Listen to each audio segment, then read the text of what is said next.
What your brand says about you.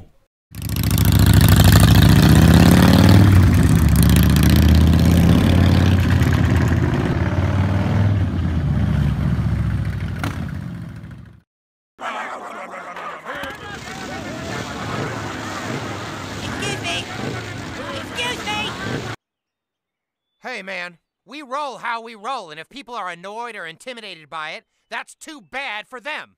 Yeah! No, nobody is intimidated, actually. Everyone realizes that people who are so needy for attention they need to dress up and be as loud as possible are you guys and 16-year-old girls. So what do you ride? Feel a certain stigma attached to the brand you ride?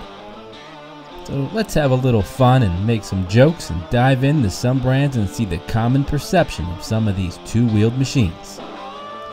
First up, Triumph. British, of course. This lad instantly feels more intellectual upon tossing his loafers over his sophisticated steed. This rider may be seen sporting a monocle to read the menu at his favorite specialty pastry market.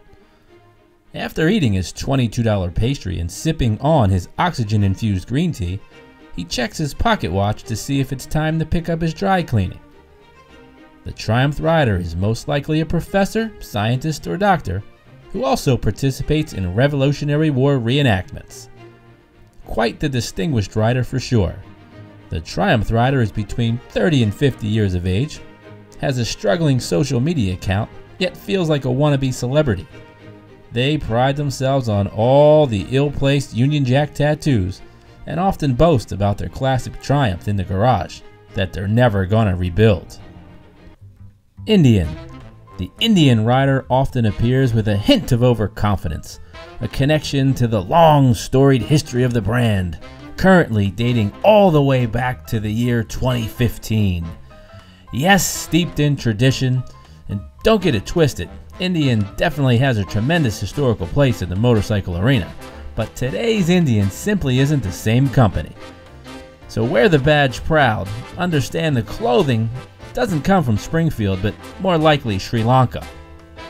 The Indian rider enjoys their local dealer mulling around, sipping on a Starbucks mocha frappe latte, while commenting on how nice the wood floors are. Yeah, they gather around sitting on those nice overstuffed leather couches and discuss how Indian is the real American motor company.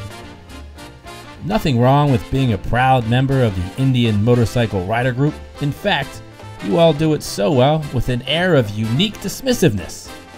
Some of you partake in the leather fringe all the way down to your clothes. Perhaps you enjoy Halloween so much you simply celebrate it year-round. Pride is one characteristic Indian riders will let you see for sure. Now the next brands, Kawasaki, Suzuki, Yamaha, I'm going to categorize those into the sport bike world. These riders often never have any experience whatsoever and go out and convince salespeople that they are ready for a leader bike. Usually somewhat athletic, on the younger side, mildly covered in tribal tattoos, and a hint of muscularity.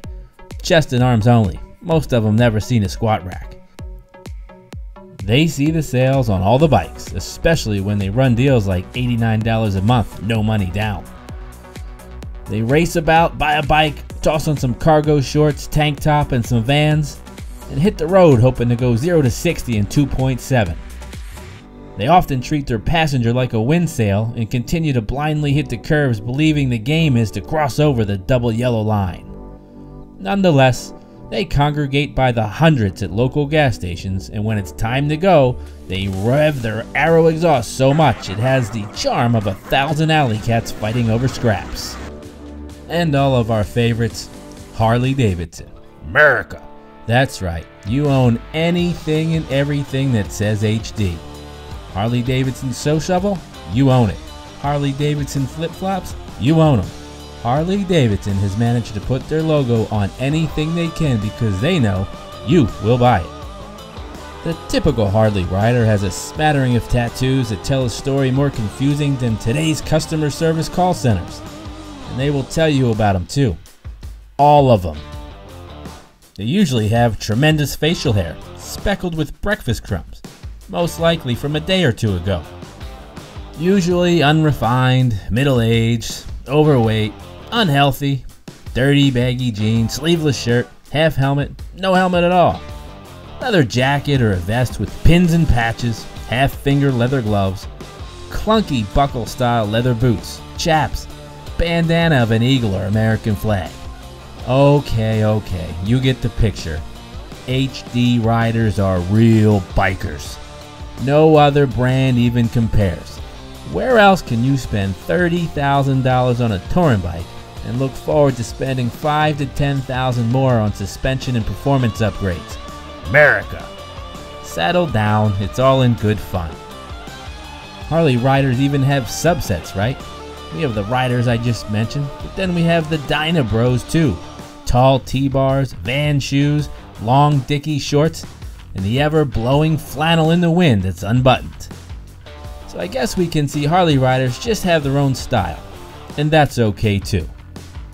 Now look, if you're irritated because one of these brand descriptions is you, get over it. I ride them all too. Sit back, relax, and just laugh it off. It's not that serious. Every one of these brands unites people from all backgrounds that otherwise may never have even met. So the next time you see a different brand roll by, don't judge it. Appreciate it for what it is, because in the end, every single one of them has two wheels. Thanks for playing along, and don't forget, I am Anonymous Biker USA.